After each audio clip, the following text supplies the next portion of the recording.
Alors bonjour, bienvenue à tous. Le sermon d'aujourd'hui s'intitule « Votre système immunitaire spirituel ». Alors on a lu un verset clé aujourd'hui qui nous parlait de la parole de Dieu dans Psaume 119, verset 105. Il est dit « Ta parole est une lampe à mes pieds et une lumière sur mon sentier ». Aujourd'hui, je voudrais qu'on parle vraiment de la parole de Dieu, de la puissance de la parole de Dieu et comment elle est importante pour nous aujourd'hui. Alors, avant de commencer, j'avais une petite histoire pour les enfants. Certains enfants la connaissent, mais d'autres non. C'était une fois une famille très pauvre et je ne me rappelle plus le nom des personnages de l'histoire. Je l'ai entendu il y a quelques temps, mais je ne me rappelle plus du nom des personnages. Mais c'était un mari, sa femme et 3 enfants. Et ils étaient très pauvres à Paris. Et ils vivaient dans la pauvreté, dans une petite maison, un petit appartement tout sombre. Et les enfants devaient travailler, dès l'âge de 10 ans, devaient travailler pour subvenir aux besoins de la famille. Et leurs vêtements étaient tous sales, tout tachés, plein de trous. Et la femme ne faisait rien toute la journée. Le mari était alcoolique, la femme faisait juste un petit peu à manger et ne s'occupait pas vraiment des enfants. Les enfants avaient été éduqués dans la rue.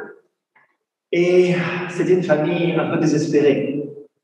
Et puis un jour, tandis que la femme se promenait dans la rue sans avoir rien à faire, un monsieur l'arrête.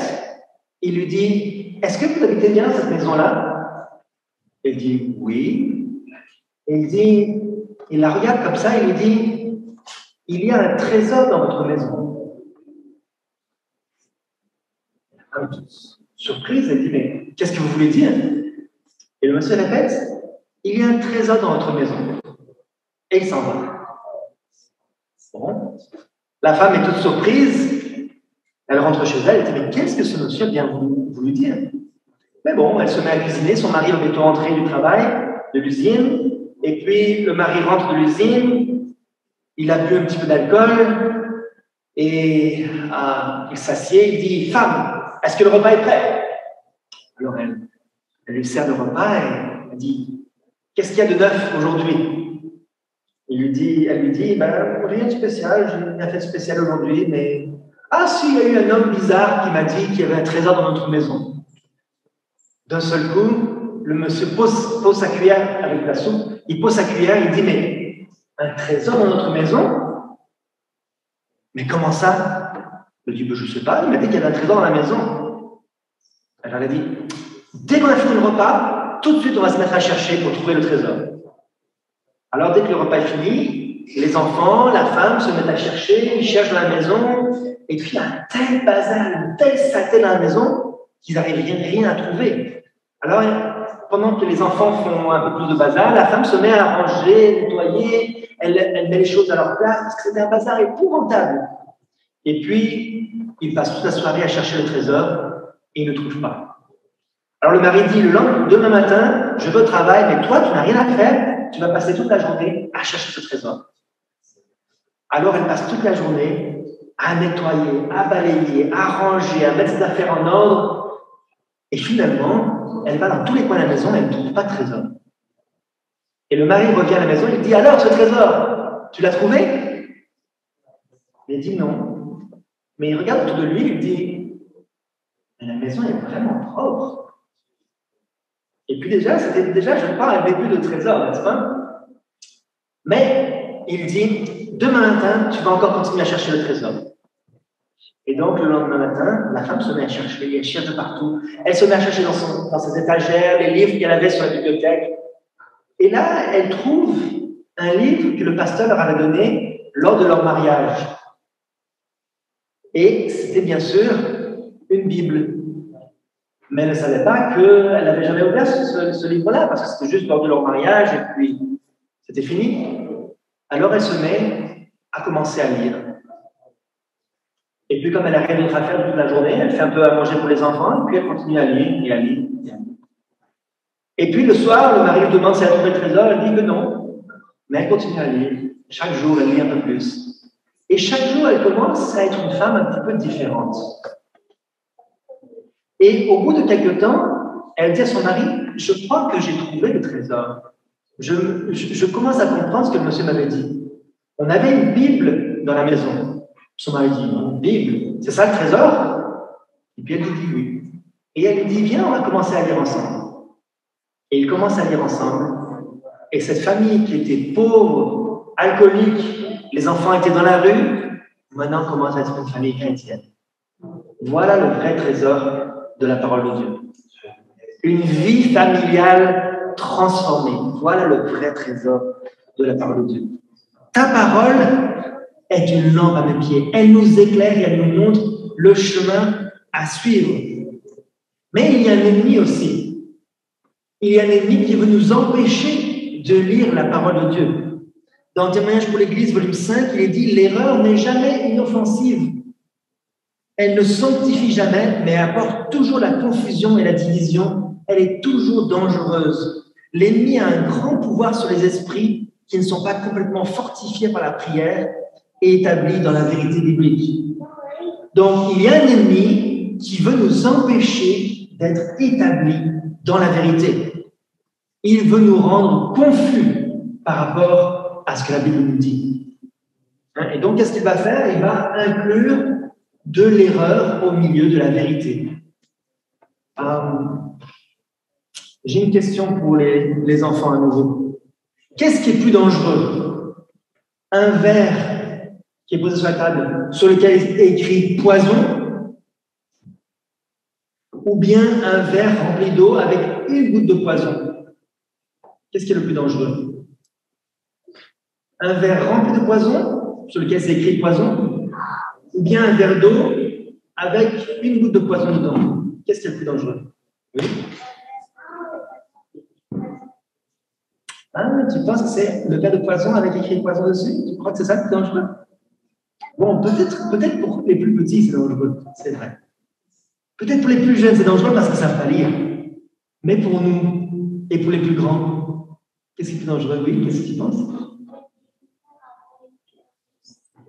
Ah, le verre avec de l'eau et juste une goutte de poison dedans. Pourquoi c'est plus dangereux? Pourquoi? Parce que rien n'est écrit et on pense que c'est une bonne chose. On pense que c'est de l'eau qui est bonne à boire, on va la boire et le poison va faire son effet. Donc, l'erreur n'est jamais inoffensive. Certains vont dire, oh, un petit peu d'erreur, je suis dans cette église-là, ou bien je suis dans ce groupe-là, il y a un petit peu d'erreur, c'est pas grave. Moi, je sais faire la différence. Non, c'est très dangereux. L'ennemi a un grand pouvoir sur les esprits lorsqu'ils ne sont pas complètement fortifiés. Alors, on va voir comment comprendre les Écritures. On va voir comment le message des 3 anges s'est développé et comment la lumière progresse. Et si on a le temps, on verra les 3 dernières parties aussi. Alors, comment comprendre les Écritures? D'abord, lorsque la Bible nous parle, comment est-ce qu'on peut comprendre la parole de Dieu? Dans Luc 24, verset 27, Jésus dit, en commençant par Moïse et par tous les prophètes, il leur expliqua dans toutes les Écritures ce qui le concernait. Donc, comment est-ce qu'on sait que Jésus est vraiment le Messie? Comment est-ce qu'on peut savoir? Comment est-ce qu'on peut savoir? Est-ce que c'est parce que votre pasteur vous l'a dit que Jésus est le Messie? Qui est le Messie? Comment est-ce qu'on peut savoir? Dans les Écritures. Même Jésus, bien sûr, il disait tout le temps qu'il était le Messie, mais il le prouvait par les Écritures, par la parole de Dieu. Lorsque nous avons une vérité, notre vérité que nous prêchons, nous devons être capables de la présenter dans les Écritures. Et comment on la présente, la vérité? Dans Isaïe 28, verset 10, il est dit « Car c'est précepte sur précepte, règle sur règle, un peu ici et un peu là. » Ça veut dire quoi? Ça veut dire qu'on prend un petit peu dans l'épître de Jean, un petit peu dans le livre de Jérémie, un petit peu dans le livre de Malachie, un petit peu dans tous les chapitres de la Bible, tous les livres de la Bible. On prend des informations ici, à droite et à gauche, on les rassemble ensemble, on les met les unes par-dessus les autres pour avoir une vérité complète. On ne peut pas juste prendre un verset et faire un sermon de 2 heures là-dessus. Ça, c'est pas la vérité, ça. C'est pas comme ça qu'on explique la vérité. Alors, nos pionniers adventistes, comment est-ce qu'ils ont développé la croyance fondamentale des adventistes? Comment est-ce qu'ils ont pu arriver à cette compréhension? Vous savez, il y a tellement d'églises qui ont chacune des compréhensions différentes. Regardez quelle était la méthodologie des adventistes depuis le début avec William Miller et Bill Reed. Donc, voici un livre qui s'intitule Mémoire de William Miller, qui a été écrit par Sylvester Bliss, qui explique que William Miller a mis de côté tous les commentaires et a utilisé les références marginales et sa concordance comme seule aide. Alors, les références marginales, c'est quoi? C'est dans vos Bibles, vous avez peut-être des références, soit dans la marge, soit en bas de la Bible, qui vous renvoient vers d'autres versets qui parlent du même sujet. D'accord? Donc, vous regardez un verset qui parle du même sujet qu'un autre. Et une concordance, c'est quoi une concordance? C'est comme un dictionnaire. Sauf qu'au lieu de renvoyer une définition, ça renvoie vers tous les versets bibliques qui mentionnent ce mot-là. Donc, si par exemple vous cherchez le mot baptême dans la concordance, vous allez avoir tous les versets bibliques qui parlent du baptême. Que ce soit le baptême de feu, le baptême du Saint-Esprit, le baptême d'eau, vous aurez toutes les références qui parleront de ce sujet-là. Donc, grâce à ces deux outils, il a vu qu'il devait faire la distinction entre la Bible et toutes les interprétations particulières et partisanes de celle-ci. Chaque Église a des enseignements qui leur sont propres, qui sont hérités d'une longue tradition de dirigeants religieux. Et William Miller a décidé de se débarrasser de tout ça. Il a dit la Bible, et la Bible seule doit s'expliquer elle-même. Un exemple. Pourquoi l'immense majorité des protestants célèbrent le dimanche? Alors que nulle part dans la Bible il est dit qu'on devrait célébrer le dimanche. La Bible est même très claire. Elle parle du sabbat, de Genèse à l'Apocalypse, il est parlé seulement du sabbat. Pourquoi l'ensemble des églises protestantes, ou quasiment l'ensemble des églises protestantes, célèbrent le dimanche? Ça ne vient pas de la Bible, ça vient de la tradition catholique, qui elle-même vient à des origines païennes, comme on le sait. Donc, c'est l'adoration du soleil, le dimanche. Dies Soli, c'est le nom du dimanche, le jour du soleil. Donc, l'ensemble des églises vont prendre des traditions et vont essayer de justifier cela par rapport à la Bible, pour les protestants. Les catholiques ne savent même pas, parce qu'ils savent bien que ce n'est pas dans la Bible. Donc, lui, il a résolu de prendre simplement sa Bible et, grâce à cela, de développer une compréhension. Il a résolu de mettre de côté toutes les opinions préconçues et de recevoir avec une simplicité d'enfant le sens naturel et évident de l'écriture. Le premier sens. Si le premier sens des Écritures a un sens, n'en faisons pas un deuxième sens symbolique. Sauf si le sens naturel n'a pas de sens, alors peut-être qu'il y a une explication symbolique. Vous comprenez? Première chose, on va expliquer de manière littérale. En commençant par la Genèse, il poursuivit méthodiquement cette étude, verset après verset, ne quittant un passage qu'après en avoir clairement saisi le sens. Quand un point lui paraissait obscur, il le comparait avec tous les passages pouvant avoir quelque rapport avec ce sujet. Et dès que son interprétation concordait avec tous les autres passages, il considérait la difficulté comme résolue. C'est ainsi qu'en présence d'un texte difficile à comprendre, il en trouvait l'intelligence dans un autre. Donc on le met de côté et on va voir tous les sujets qui vont parler de ce thème-là. Tous les textes qui parlent du même thème. Et grâce à ça, il a pu comprendre la vérité. Est-ce que vous avez déjà fait ça vous-même? Est-ce que vous avez déjà commencé à lire votre Bible de Genèse jusqu'à l'Apocalypse? Ou bien est-ce que vous lisez simplement quelques textes que vous connaissez par cœur, vos textes favoris? Et alors qu'ils suivaient l'une après l'autre, à travers l'histoire, les grandes chaînes prophétiques, leur accomplissement, se découvrant à ses yeux, venait récompenser ses efforts. Donc, dans la Genèse, il n'y a pas grand-chose qui est difficile à comprendre. Ce sont des histoires. Genèse, Exode, Lévitique, Nombre, Deutéronome. Ce sont l'histoire, le développement des histoires, des choses qui sont passées. Pareil pour un Samuel, les rois, ce sont juste des histoires. Mais quand on arrive dans les prophéties de Daniel, d'Ézéchiel, Osée, Joël. Là, ce sont des choses qui sont plus difficiles à comprendre. Et là, il a mis en relation différents versets, différents chapitres. Il connaissait certaines choses de l'Apocalypse, alors il savait qu'il allait chercher dans l'Apocalypse des choses pour expliquer Daniel, et sa compréhension s'éclairait. Et bien sûr, quand quelqu'un est honnête, et quand quelqu'un met de côté toutes ses idées préconçues, qui est-ce qui va l'aider? Il dit, les anges de Dieu dirigeaient son esprit et lui donnaient l'intelligence des Écritures. Rappelez-vous que William Miller était un simple fermier. Un fermier qui n'avait eu qu'une éducation normale à l'école classique. Il n'avait pas fait d'études supérieures.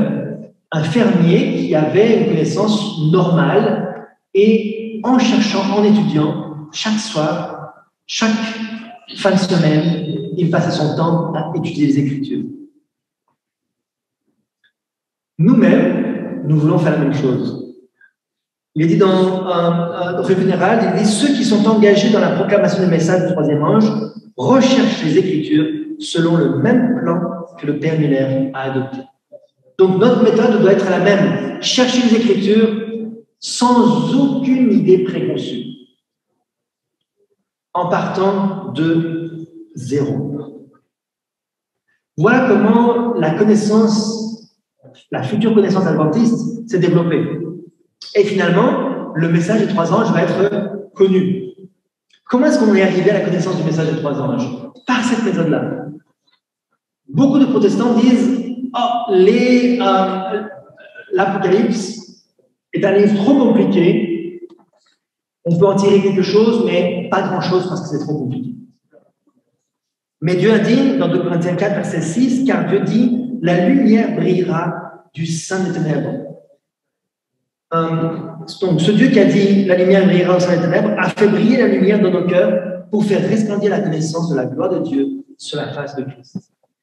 Donc, ce message que Dieu donnait dans Daniel, dans l'Apocalypse, a été donné pour éclairer. C'est vrai que c'est compliqué à comprendre, mais ce n'est pas parce que c'est compliqué qu'on va les écouter. Dans Message choisi, volume 1, il est dit « Plusieurs parmi les nôtres ne voient pas avec quelle fermeté ont été posés les fondements de notre foi. » Des gens qui étudiaient sincèrement et en profondeur ont passé toute leur vie à étudier la parole de Dieu. Mon mari, donc James White, le pasteur Joseph Bates, le père Pierce, le pasteur Ira Metson et d'autres hommes clairvoyants, nobles et sincères, étaient parmi ceux qui, la date de 1844 écoulée, cherchaient la vérité comme un trésor caché. Comme cette femme qui a balayé toute sa maison, qui a rangé toute sa maison pour trouver ce trésor caché. Pensez-vous qu'elle l'a trouvé le premier jour où elle a commencé à lire sa Bible? Non, c'était peut-être un peu compliqué, mais elle a continué jusqu'à ce que le trésor s'embellisse et se découvre. Est-ce que quelqu'un parmi vous a déjà vu de l'or avant qu'il soit, il vient juste d'être extrait, ou bien un diamant qui vient juste d'être trouvé dans le sol? Vous avez déjà vu ça, ou des photos de ces choses-là? Ni même des photos?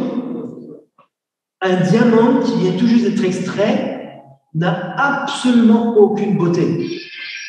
Il faut qu'il soit travaillé et taillé, coupé à plusieurs reprises avec plusieurs facettes pour qu'il puisse commencer à réfléchir la lumière. Sinon, c'est juste une pierre ordinaire. L'or, c'est pareil.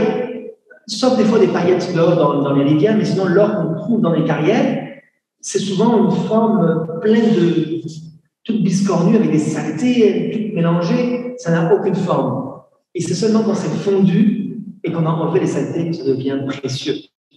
Le trésor doit être cherché. Sorel disait, je les ai rencontrés, nous avons étudié et prié avec ardeur. Souvent, nous restions ensemble tard dans la nuit et parfois jusqu'au matin, priant pour obtenir la lumière et étudiant la parole. Hein?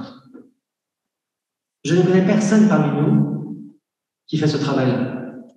Peut-être que je me trompe, peut-être que vous le faites et je ne le sais pas.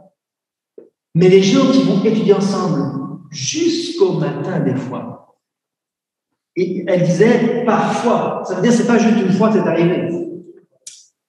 Jusqu'au matin, parce qu'ils étaient tellement inquiets pour pouvoir comprendre la parole de Dieu, anxieux de s'assurer qu'ils ne faisaient pas d'erreur. Quand ils arrivaient dans leurs études à un point où ils devaient dire « impossible d'aller plus loin, on ne comprend plus, on ne sait pas quoi faire, on ne trouve pas », l'Esprit du Seigneur descendait sur moi, j'entrais en vision, les passages que nous avions examinés m'étaient expliqués clairement et j'étais informé sur la manière de travailler et d'enseigner avec succès. Une lumière était accordée pour nous aider à comprendre les Écritures touchant le Christ, sa mission, son sacerdoce. Je voudrais insister un peu sur ce point. Dieu envoie des rêves, des visions, des messages à toutes sortes de personnes, particulièrement pour comprendre lorsqu'on est bloqué quelque part. On a tout fait tous nos efforts pour comprendre et on n'arrive pas à aller plus loin. La parole de Dieu vient en premier. Avant les visions, avant les messages des prophètes, avant tout, la parole de Dieu est en premier. Mais lorsqu'on ne comprend pas, lorsqu'on ne trouve pas de réponse, alors Dieu vient nous donner la réponse qu'il nous faut, spécialement concernant la mission de Christ. Pendant tout ce temps, Sir White ne réussissait pas à suivre les raisonnements des frères. Mon esprit paraissait fermé, de sorte que je ne pouvais comprendre la signification des passages étudiés. Ceci me remplissait de tristesse. Donc Sir White n'arrivait pas à comprendre. Je vous rappelle encore une fois qu'elle n'était pas fermière, mais elle avait arrêté ses études à l'âge de, si mes souvenirs sont bons, 12 ans. À l'âge de 12 ans. Qui est-ce qui a 12 ans ici? Qui est-ce qui a 12 ans? OK. Donc, à l'âge de 12 ans, elle a arrêté ses études. Elle a eu un accident qui a fait qu'elle a dû rester au lit pendant plus d'un an et elle n'a pas pu continuer ses études par la suite. Donc, à l'âge de 12 ans, est-ce qu'on sait tout déjà? Est-ce que c'est suffisant pour entrer à l'université à 12 ans? Normalement, non. Il y a peut-être des exceptions, mais normalement, non. Elle était une femme ordinaire qui savait lire et écrire et compter, mais c'est tout. Et elle ne comprenait pas les raisonnements des frères. Ils avaient étudié l'histoire, ils avaient des connaissances scientifiques. Elle ne comprenait tout simplement pas. Et elle était triste parce qu'elle ne comprenait pas. Et donc, je demeurais dans cet état jusqu'au moment où les principaux points de notre foi nous devenaient clairs, en accord avec la parole de Dieu. Les frères savaient que j'étais incapable de comprendre ces sujets sans une vision, et ils acceptaient comme venant du ciel les révélations accordées. Donc, lorsqu'ils étaient bloqués, c'est pas elle qui aurait pu donner une explication. Parce qu'elle ne savait pas, elle ne comprenait pas. Elle n'aurait pas pu donner une explication pour que ça soit logique, ça venait de Dieu, très clairement. Quelle est donc l'influence qui, à ce moment de l'histoire de notre œuvre, voudrait agir sous-main avec énergie pour renverser les fondements de notre foi? Fondements posés au début de notre œuvre par une étude de la parole, conduite avec prière et par des révélations. Donc, qui agit pour détruire et renverser les fondements de l'Église? On le sait, c'est l'ennemi. Il veut renverser la méthodologie qui a été employée par Dieu pour révéler ses secrets. Les jalons qui ont fait de nous ce que nous sommes doivent être maintenus. Qu'est-ce qu'un jalon? Qu'est-ce que c'est qu'un jalon? Est-ce que quelqu'un a déjà acheté une maison? Qui est-ce qui a acheté une maison parmi vous? Je sais que certains ont acheté des maisons. Donc, lorsque vous achetez une maison, votre terrain est délimité par des jalons. Vous ne le savez peut-être pas, mais dans presque tous les pays, il y a des jalons. Soit ce sont des petites bornes, des pierres taillées, peintes souvent en rouge ou en orange, posées aux quatre coins du terrain. Soit ce sont des bouts de ficelles multicolores qui sont posés aux extrémités des terrains, soit un bâton qui est posé, quelque chose en tout cas qui marque les limites du terrain. C'est ça un jalon. Quelque chose qui va délimiter le terrain que l'on possède. Vous regarderez quand vous rentrerez chez vous si vous avez ces jalons-là. Il y a toujours quelque chose qui marque. Et si jamais les jalons ne sont pas là, eh bien, peut-être qu'ils ont été enterrés sous la terre, ou bien ils sont sur votre plan que vous avez de votre maison. En tout cas, ils sont là. Et les jalons, c'est ce qui marque la vérité. Les jalons qui ont fait de nous ce que nous sommes doivent être maintenus. Et ils le seront, comme Dieu l'a déclaré dans sa parole et par le témoignage de l'Esprit. Il nous demande de nous cramponner avec fermeté par les traintes de la foi aux principes fondamentaux qui ne peuvent être mis en question. Une fois que nous avons établi les limites du terrain, après, c'est à nous de travailler dans le terrain. Mais ces limites du terrain sont posées une fois pour toutes. L'époque juste après 1844 a été une période de grands événements, ouvrant à nos yeux étonnés la purification du sanctuaire se déroulant dans le ciel et ayant une relation directe avec le peuple de Dieu sur la terre. Donc voilà un jalon qui a été posé.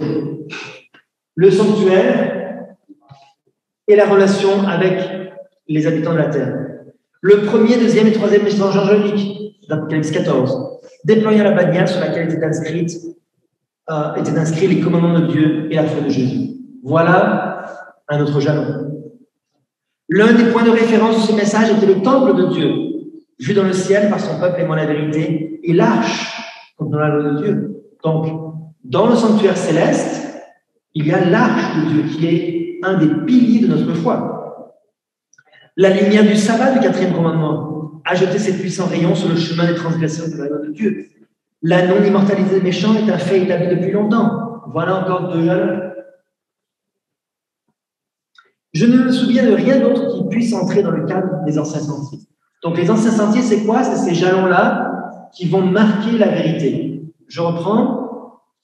La purification du sanctuaire, le message des trois anges, les commandements de Dieu, la foi de Jésus, le temple dans les cieux, l'arche contenant la loi, le sabbat et la non-immortalité des méchants. Voilà les principes fondamentaux qui ont été hérités de l'étude de la parole de Dieu par les pionniers adventistes. Voilà les points fondamentaux qui différencient les adventistes de toutes sortes d'autres religions. Alors, une fois qu'on a établi ces jalons, maintenant la lumière doit progresser. Est-ce que c'est possible d'avoir de nouvelles lumières? Est-ce que c'est possible de comprendre plus la vérité, de découvrir d'autres vérités à part cela? Mais oui. Dans Proverbe 4, verset 18, on l'a lu, le sentier des justes est comme la lumière resplendissante dont l'éclat va croissant jusqu'au milieu du jour. Donc la lumière va se développer. Ce n'est pas tout de comprendre certaines choses, les points fondamentaux. Maintenant, il faut continuer l'étude de la parole. Frères et sœurs, on ne peut pas s'arrêter en disant « Oh, nos pionniers adventistes ont compris des choses, je vais accepter ce qu'ils ont compris, et moi je vais me reposer et m'endormir. » Que personne n'en vienne à la conclusion qu'il n'y a plus de vérité à révéler. De nombreux joyaux sont encore éparpillés et doivent être rassemblés pour devenir la propriété du peuple du reste de Dieu. Donc, vous avez des trésors dans vos maisons. Des joyaux. Des joyaux, c'est quoi? Des pierres précieuses. Il y a de nombreuses pierres précieuses dans vos maisons et vous ne le saviez même pas. C'est un fait que nous avons la vérité. Et nous devons nous approcher avec ténacité aux positions qui ne peuvent être ébranlées.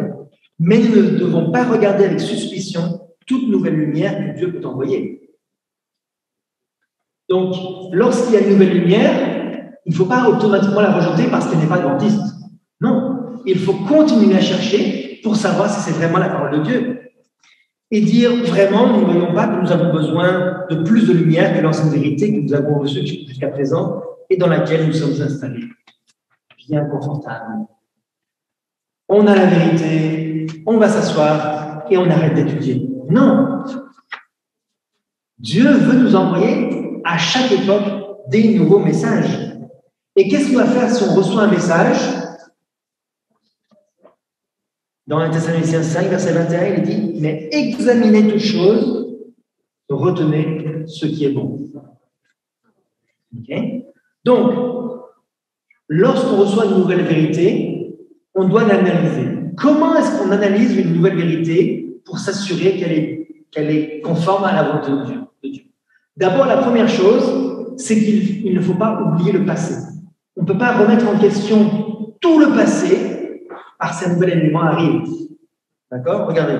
Il dit, nous n'avons rien à craindre pour l'avenir si ce n'est d'oublier la manière dont le Seigneur nous a conduits et ses enseignements à travers notre histoire passée. Donc, comment a été construite la Bible même? La Bible a été construite par différentes personnes qui ont ajouté des couches. Donc, Moïse, le premier à avoir écrit les 5 premiers livres de la Bible. Ensuite, les autres vont écrire par-dessus, puis ensuite par-dessus, et ils vont rajouter et rajouter. Et si jamais un prophète va prophétiser une chose qui n'est pas conforme au prophète précédent, eh bien, c'est forcément trompeur. Donc, la vérité ne peut pas changer le passé, elle ne peut que rajouter des informations pour le futur. Donc, n'oublions pas comment Dieu nous a guidés dans le passé. La méthode de Dieu est de toujours rajouter des éléments, mais jamais transformer ce qui était autrefois. Dieu ne va jamais supprimer des choses en disant « ça c'était vrai autrefois, maintenant c'est pas vrai ». Non. Les choses se transforment peut-être, mais il ne peut pas annuler ce qui était autrefois. Dieu est un Dieu qui ne change pas. Nombreux sont ceux qui connaissent si mal leur Bible que leur foi n'est pas affermie. Ils déplacent les bandes anciennes et sont ballottés çà et là à tout vent de doctrine par la tromperie des hommes. Donc, si on demande à beaucoup de personnes maintenant, même des adventistes, qu'est-ce que c'est que le message des 3 anges? Qu'est-ce que c'est que le sanctuaire? Pourquoi est-ce que nous croyons à la non-immortalité des méchants? Ces piliers-là, beaucoup de gens ne savent pas, peut-être même parmi nous. Je n'espère pas. Parce que nous n'avons pas étudié notre Bible, nous ne savons pas expliquer les raisons de notre foi. Dans Galates 1, verset 6, l'apôtre Paul nous dit « Je m'étonne que vous vous détourniez si promptement de celui qui vous a appelé par la grâce de Christ pour passer à un autre évangile. Non pas qu'il y ait un autre évangile, mais il y a des gens qui vous troublent et qui veulent renverser l'évangile de Christ. Mais quand nous-mêmes, quand un ange du ciel annoncerait un autre évangile que celui que nous avons prêché, qu'il soit anathème. » Certaines personnes vont faire dire des choses à Paul qu'il n'a jamais dit, ou vont enseigner des concepts qui sont totalement étrangers à ce que les apôtres ont enseigné. Nous ne pouvons pas changer les choses qui ont été établies durant des centaines et des milliers d'années. Et la même chose pour la doctrine. Lorsque la puissance de Dieu témoigne de ce qui est la vérité, cette vérité doit rester à jamais la vérité. Aucune hypothèse postérieure, contraire à la lumière que Dieu a donnée, ne doit être admise. Aucun changement, aucune remise en question sur les choses qui ont été prouvées ne doit être faite. Bien sûr, un esprit scientifique va avancer, va tester toute nouvelle théorie. Mais on ne va pas remettre en question certaines choses. 1 plus 1, ça fait 2. Sinon, si on remet ça en question, on ne va jamais avancer. On établit un fait, une norme, une chose, et ensuite on construit à partir de ça. Et on avance. Et plus la connaissance avance, plus la lumière avance, plus on met en place des connaissances. Aujourd'hui, la mode, c'est de tout remettre en question. C'est très courant aujourd'hui. Les gens veulent se débarrasser de toute convention, de toute règle, en disant « Oh, j'ai plus rien à faire de toutes ces règles-là, je veux m'en débarrasser. » Premièrement, parce qu'ils ne comprennent pas que c'est la volonté de Dieu. Deuxièmement, parce qu'ils veulent une liberté et ils pensent qu'ils peuvent avoir la liberté en faisant ce qui leur plaît. Mais comment est notre cœur? Notre cœur est-il bon ou méchant naturellement? Méchant. Si nous faisons notre volonté, est-ce que ça va nous apporter le bien ou le mal? Le mal. Des hommes se présenteront avec des interprétations de l'Écriture qui sont à leurs yeux la vérité, mais qui ne sont pas la vérité. La vérité pour notre temps, Dieu nous l'a donnée comme fondement de notre foi. Toutes les vérités que, petit à petit, les pionniers chrétiens ont établies doivent être conservées. Il y a beaucoup de gens qui, régulièrement, je n'ai même pas le temps de leur répondre, mais beaucoup de gens m'envoient des messages sur YouTube, par email, par WhatsApp, en me disant « Tiens, qu'est-ce que tu penses de cette théorie, de cette nouvelle compréhension? Non, c'est pas comme ça qu'il faut comprendre les bêtes, et les têtes, et les corps de l'Apocalypse. » Beaucoup de gens m'envoient ces messages-là. Je n'ai pas le temps de répondre à tout le monde, mais voilà le concept qu'il faut comprendre. C'est peut-être la vérité à leurs yeux, mais cette vérité-là a déjà été démontrée depuis des centaines d'années. C'est lui-même qui nous a enseigné ce qu'est la vérité. L'un se lèvera et un autre encore avec une lumière nouvelle qui contredira la lumière que Dieu a donnée sous la manifestation de son Saint-Esprit. Nous ne devons pas recevoir les paroles de ceux qui viennent avec un message qui contredit les points essentiels de notre foi. Donc, lorsque la vérité a été établie, qu'elle a été prouvée avec beaucoup d'études et prières et démonstrations de l'Esprit Saint, nous ne pouvons pas remettre ça en question. Et bien que les Écritures soient la parole de Dieu et qu'elles doivent être respectées, leur interprétation, si cette interprétation déplace un pilier de la fondation que Dieu a soutenue pendant ces 50 années, est une grande erreur.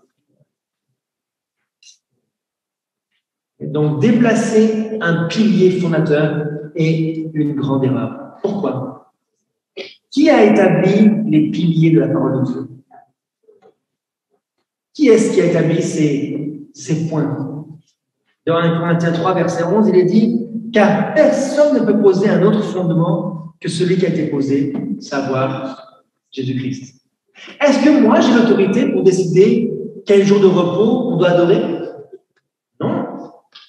Je ne peux pas déplacer le jour du repos du sabbat, le 7e jour, au dimanche, en prétendant que j'ai l'autorité pour le faire, comme le pape Constantin l'a fait.